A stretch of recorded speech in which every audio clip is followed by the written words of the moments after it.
गुरु बिन भवनिधि तरई न कोई, जो विरंची शंकर सम होई। बोलिए श्री सद्गुरुदेव की जय। आप समस्त श्रोता बंधुओं को सादर प्रणाम, सप्रेम नमस्कार है। इस 59वें एपिसोड में आप सभी का स्वागत है, हार्दिक अभिनंदन। श्रीमद् भगवत गीता के अनुसार आत्मज्ञान की चर्चा चल रही है, जिसमें ये श्लोक अध्याय 4 का 29वां श्लोक है। तो आइए देखते हैं श्री कृष्ण जी क्या कह रहे हैं 29वें श्लोक में। कह रहे हैं कि अपाने जुह्यत प्राणम, प्राणे अपानम तथा अपरे, प्राण अपान गतिरुद्ध्वा प्राण आयाम परायणा। अर्थात अन्य लोग भी हैं जो समाधि में रहने के लिए श्वास को रोके रहते हैं। प्राणायाम वे अपान में प्राण को और प्राण में अपान को रोकने का अभ्यास करते हैं। तो प्राण का स्थान हृदय। तो इस श्लोक में अपरे कृता और जुह्यत क्रिया एक ही आई है। अतः यहाँ पूरक, कुंभक और रेचक पूर्वक किया जाने वाला एक ही प्राणायाम रूप यज्ञ लिया गया। फिर प्राण का स्थान हृदय तथा अपान का स्थान गुदा यानी नीचे है। यदि प्राणः स्थितो नित्यम अपानो गुद मंडले, तो श्वास को बाहर निकालते समय वायु की गति ऊपर की ओर तथा श्वास को भीतर ले जाते समय वायु की गति नीचे की ओर होती है। इसलिए श्वास को बाहर निकालना प्राण का कार्य और श्वास को भीतर ले जाना अपान का कार्य है। तो योगी लोग पहले बाहर की वायु को बाईं नासिका चंद्र नाड़ी के द्वारा भीतर ले जाते हैं। वो वायु हृदय में स्थित प्राण वायु को साथ लेकर नाभि से होती हुई स्वाभाविक ही अपान में लीन हो जाती है। तो इसको पूरक कहते हैं। फिर वे प्राण वायु और अपान वायु दोनों की गति रोक देते हैं। ना तो श्वास बाहर जाता है और ना श्वास भीतर ही आता है।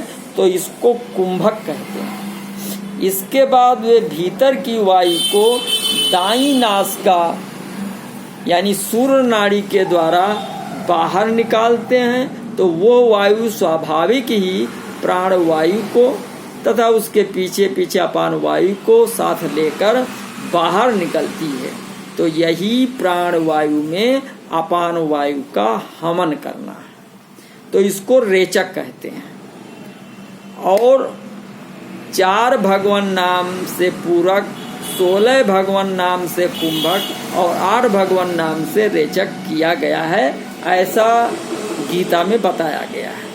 तो इस प्रकार योगी लोग पहले चंद्र नाड़ी से पूरक, फिर कुंभक, फिर सूर्य नाड़ी से रेचक करते हैं। इसके बाद सूर्य नाड़ी से पूरक, फिर पलट दिया, फिर कुंभक और फिर चंद्र नाड़ी से रेचक करते हैं। यह क्रमवाइज चलता रहता है। तो इस तरह बार बार पृथक पृथक कुंभक रेचक करना प्राणायाम यज्ञ है। परमात्मा प्राप्ति के उद्देश्य से निष्काम भाव पूर्वक प्राणायाम के परायण होने से बताया जाता है कि सभी पाप नष्ट हो जाते हैं। तो गीता अध्ययनशीलस्य प्राणायाम अपरस्य च नैव संतहि पापान पूर्व जन्म कृतानि चानि। तो अपरे नियताहारा प्राणान प्राणेश जुह्यति, यानी नियमित आहार विहार करने वाले साधक ही प्राणों का प्राणों में हवन कर सकते हैं। अधिक या बहुत कम भोजन करने वाले तथा भोजन न करने वाले ये प्राणायाम नहीं कर सकते। तो प्राणों का प्राणों में हवन करने का तात्पर्य है कि प्राण का प्राण में और अपान का अपान में हवन करना, अर्थात प्राण और अपान को अपने अपने स्थानों पर रोक देना, ना श्वास बाहर निकालना और ना श्वास भीतर लेना। इसे अस्तंभ वृत्ति प्राणायाम भी कहते हैं। तो इस प्राणायाम से स्वाभाविक ही वृत्तियां शांत हो और पापों का नाश हो जाता है।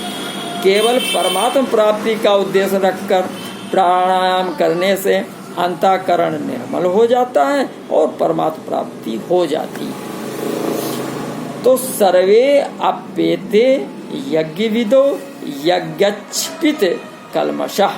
तो 24वें श्लोक में, फिर 30वें श्लोक के पूर्वार्ध तक जिन यज्ञों का वर्णन हुआ है उनका अनुष्ठान करने वाले साधकों के लिए यहाँ सर्वे अप्येते पद आया है। तो उन यज्ञों का अनुष्ठान करते रहने से उनके संपूर्ण पाप नष्ट हो जाते हैं और अविनाशी परमात्मा की प्राप्ति हो जाती है, ऐसा बताया जाता है। अपरे नियता आहारा प्राणान प्राणेश जुह्यति एवं बहुविधा यज्ञ वितता ब्रह्मणो मुखे। तो वास्तव में संपूर्ण यज्ञ केवल कर्मों से संबंध विच्छेद करने के लिए ही है। तो ऐसा जानने वाले ही यज्ञविद अर्थात यज्ञ को तत्व को जानने वाले हैं, यज्ञ के तत्व को जानने वाले हैं। कर्मों से सर्वथा संबंध विच्छेद होने पर परमात्मा का अनुभव हो जाता है। तो जो लोग अविनाशी परमात्मा का अनुभव करने के लिए यज्ञ नहीं करते, प्रत्युत इस लोक और परलोक के विनाशी भोगों की प्राप्ति के लिए ही यज्ञ करते हैं, वे यज्ञ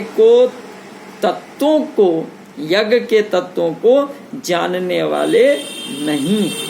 कारण कि विनाशी पदार्थों की कामना ही बंधन का कारण है। गता अगतम कामा लभन्ते। अतः मन में कामना वासना रखकर परिश्रम पूर्वक बड़े बड़े यज्ञ करने पर भी जन्म मरण का बंधन बना रहता है, छूटता नहीं। मिटी न मन की वासना नौ तत् भय न नाश। और तुलसी के ते पचमुए और दे तन को त्रास। तो विशेष बात यह है कि यज्ञ करते समय अग्नि में आहुति दी जाती है। आहुति दी जाने वाली वस्तुओं के रूप पहले अलग अलग होते हैं, पर अग्नि में आहुति देने के बाद उनके रूप अलग अलग नहीं रहते, अपितु सभी वस्तुएं अग्नि रूप हो जाती हैं। इसी प्रकार परमात्मा प्राप्ति के लिए जिन साधनों का यज्ञ रूप से वर्णन किया गया है, उसे आहुति देने का तात्पर्य यही है कि आहुति दी जाने वाली वस्तुओं की अलग सत्ता रहे ही नहीं, सब स्वाहा हो जाए। तो जब तक अब उनकी अलग सत्ता बनी हुई है, तब तक वास्तव में उनकी आहुति दी ही नहीं गई, अर्थात यज्ञ का अनुष्ठान हुआ ही नहीं। तो इसी अध्याय के 16वें श्लोक में श्री कृष्ण ने कर्मों के तत्व यानी कर्म तथा अकर्म का वर्णन कर रहे हैं। कर्मों का तत्व है कि कर्म करते हुए भी उनसे नहीं बंधना। कर्मों से ना बंधने की एक ही साधन है यज्ञ। जैसे अग्नि में डालने पर वस्तुएं स्वाहा हो जाती हैं, ऐसे ही केवल लोकहित के लिए किए जाने वाले सभी कर्म स्वाहा हो जाते हैं। यज्ञाचरता कर्म समग्रम प्रबलीयते। तो निष्काम भाव पूर्वक केवल लोकहितार्थ किए गए साधारण से साधारण कर्म भी परमात्मा की प्राप्ति कराने वाले हो जाते हैं, परंतु सकाम भाव पूर्वक किए गए बड़े से बड़े कर्मों से भी परमात्मा की प्राप्ति नहीं होती। कारण कि उत्पत्ति विनाशील पदार्थों की कामना ही बांधने वाली है। यानी मन की तरंग मार लो तब हो गया भजन। तो पदार्थ और क्रियारूप संसार से अपना संबंध मानने के कारण मनुष्य मात्र में पदार्थ पाने और कर्म करने का राग रहता है कि मुझे कुछ ना कुछ मिलता रहे और मैं कुछ ना कुछ करता रहूं। तो इसी को पाने की कामना तथा करने का वेग कहते हैं। तो मनुष्य में जो पाने की कामना रहती है वो वास्तव में अपने अंशी परमात्मा को ही पाने की भूख है। और हमारे अंशी हैं सत्य पुरुष, परम पुरुष, जो सत्य हैं, अटल हैं, अविनाशी हैं, वो हमारे अंशी हैं। परंतु उनसे विमुख और संसार के सम्मुख होने के कारण मनुष्य इस भूख को सांसारिक पदार्थों से ही मिटाना चाहता है। और सांसारिक पदार्थ क्या है? विनाशी है। और जीव क्या है? अविनाशी है। तो अविनाशी की भूख विनाशी पदार्थों से कैसे मिट सकती है? विचार कीजिए ना। परंतु जब तक संसार की सम्मुखता रहती है तब तक पाने की कामना बनी रहती है।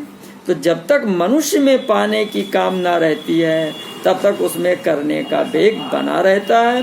तो इस प्रकार जब तक पाने की कामना और करने का वेग बना हुआ है, अर्थात पदार्थ और क्रिया से संबंध बना हुआ है, तब तक जन्म मरण नहीं छूटता पक्का। तो इससे छूटने का उपाय है कुछ भी पाने की कामना ना रखकर केवल दूसरों के हित के लिए कर्म करना। इसी को लोक संग्रह, यज्ञार्थ कर्म, लोक हितार्थ कर्म आदि नामों से कहा गया है। केवल दूसरों के हित के लिए कर्म करने से संसार से संबंध छूट जाता है और असंगता आ जाती है। अगर केवल ईश्वर के लिए कर्म किए जाएं तो संसार से संबंध छूटकर असंगता तो आ ही जाती है। इसके साथ एक और विलक्षण बात ये होती है कि ईश्वर का प्रेम प्राप्त हो जाता है। तो संपूर्ण भाव ये है कि निस्वार्थ भाव से केवल दूसरों के हित के लिए कर्तव्य कर्म करने का नाम यज्ञ है। यज्ञ से सभी कर्म आकर्म हो जाते हैं, अर्थात बांधने वाले नहीं होते।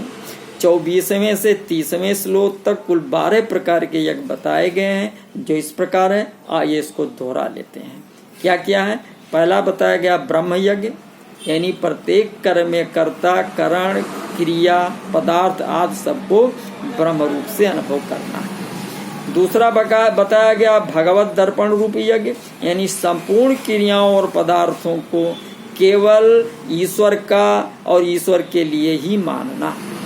तीसरा बताया गया अभिन्नता रूप यज्ञ, यानी असत से सर्वथा विमुख होकर परमात्मा में लीन हो जाना, अर्थात परमात्मा से भिन्न अपनी स्वतंत्र सत्ता ना रखना।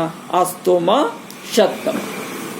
कर्तव्य कर्म रूप यज्ञ, केवल दूसरों के हित के लिए संपूर्ण कर्तव्य कर्म करना।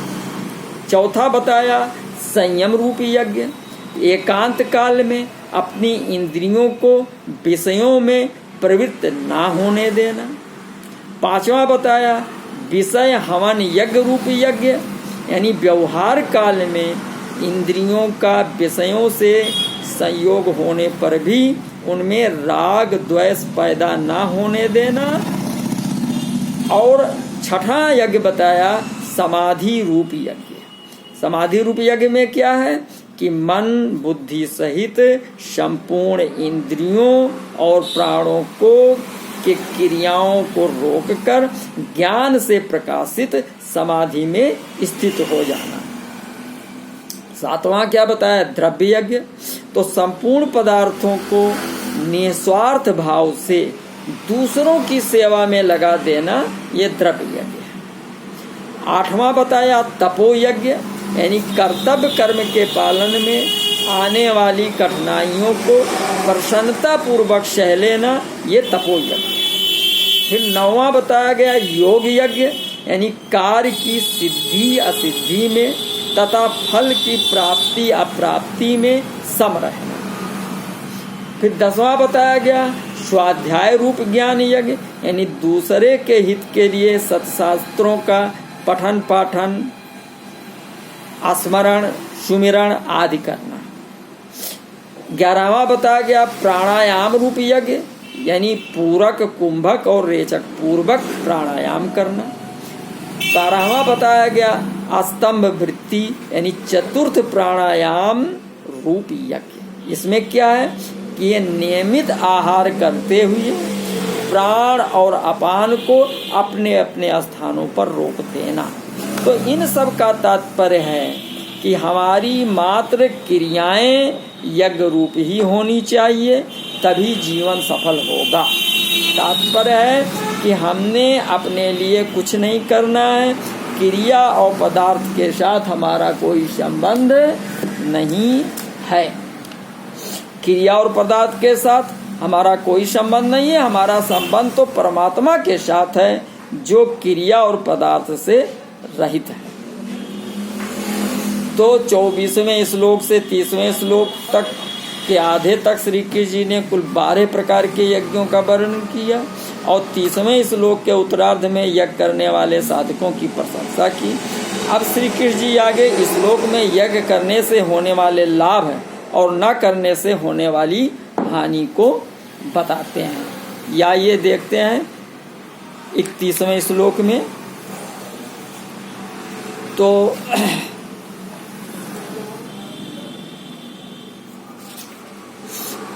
एवं बहुविधा यज्ञा वित्ता ब्रह्मणो मुखे कर्म जान विद्धि तान सर्वान एवं ज्ञात्वा विमोक्षय से। तो ये विभिन्न प्रकार के यज्ञ वेद सम्मत हैं और सभी विभिन्न प्रकार के कर्मों से उत्पन्न हैं, तो इन्हें इस रूप में जानने पर तुम मुक्त हो जाओगे।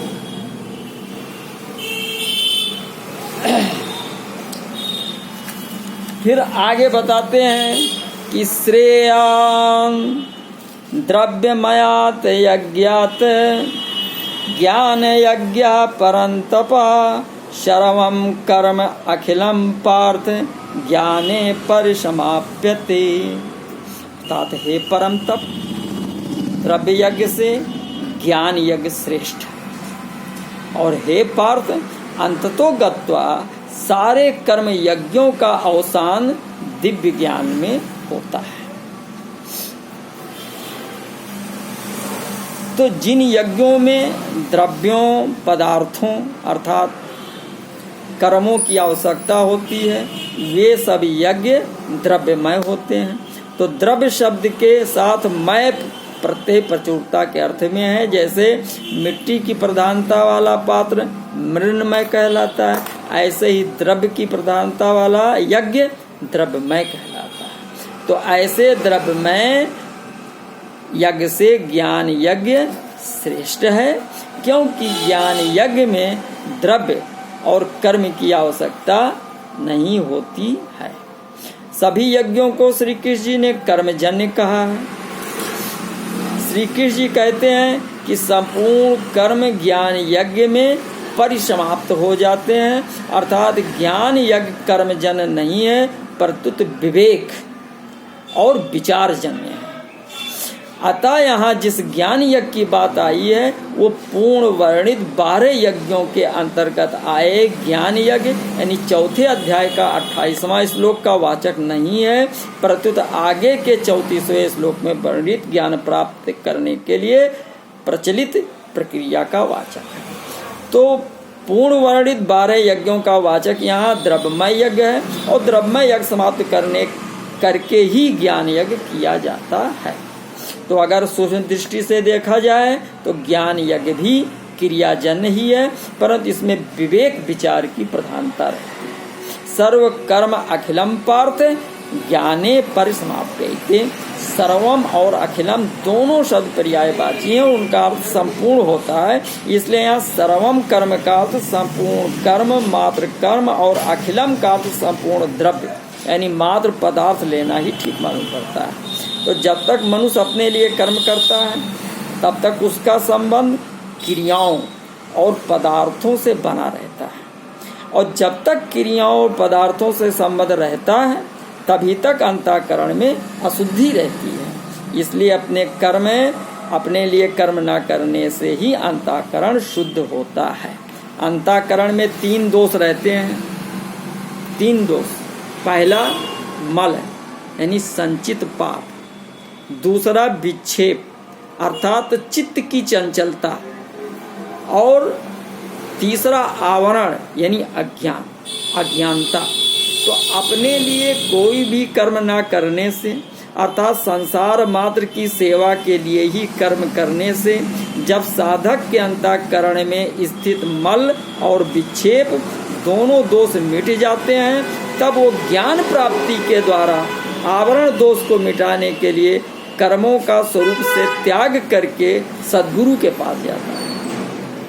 तो उस समय वो कर्मों और पदार्थों से ऊंचा उठ जाता है, अर्थात कर्म और पदार्थ उसके लक्ष्य नहीं रहते, प्रत्युत एक चिन्मय तत्व ही उसका लक्ष्य रहता है।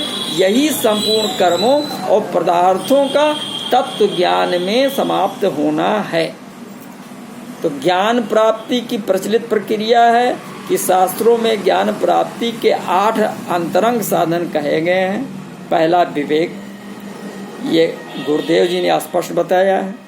वैराग्य दूसरा, तीसरा समाधि यानी षट संपत्ति, खट संपत्ति की बात कहते हैं, जिसमें सम दम श्रद्धा उपरति तितिक्षा और समाधान है, और चौथा है मुमुक्षुता, 5वां है श्रवण, 6ठा है मनन, 7वां है निध्यासन, और 8वां तत्व पदार्थ संशोधन। तो इनमें पहला स्थान विवेक है, सत्य और असत्य को अलग कर देना और अलग जानकर असत्य का त्याग करना, इसी को विवेक कहते हैं, अथवा संसार से विमुख होना, ये वैराग्य है। तभी कहा गुरु बिन होय कि ज्ञान, और ज्ञान की होय वैराग्य बिन, और गावहि वेद पुराण कि भक्त लहे गुरु भजन बिन। तो इस प्रकार यहाँ सद्गुरु की आवश्यकता होती है, और सद्गुरु हमारे विकारों को निकाल करके सद्ज्ञान की तरफ ले जा सकते हैं। नमस्कार।